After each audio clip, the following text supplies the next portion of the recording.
Bugün Bakı Ağır Cinayətlər Məhkəməsində Nəsimi rayon sakinini yatarkən qətlə yetirdikdən sonra cinayəti gizlətmək məqsədi ilə meyidi hissələrə ayırmaqda təqsirləndirilən Fazil Feyzullayev və Ülvi Abbasovun cinayət işi üzrə məhkəmənin hazırlıq iclası keçirilib.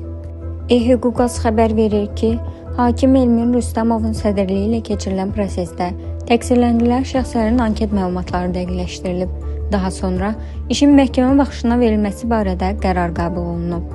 Məhkəmənin ilkin baxış iclası 10 dekabr tarixinə təyin edilib. Araşdırmalarla avqustun 4-ü gecə saat 4 radələrində Fazil Feyzullayev və Ülvi Abbasovun qabaqcadan əlbir olaraq tamah niyyəti ilə kirayədə birlikdə yaşadıkları İskəndər Əliyevi yatarkən qətlə yetirmələrinə, daha sonra Fazil Feyzullayevin cinayəti gizlətmək məqsədi ilə meyidi hissələrə ayırıb salfan paketlərə yığaraq Ağsu rayonuna gətirib müxtəlif yerlərə tullamasına əsaslı şübhələr müəyyən edilib.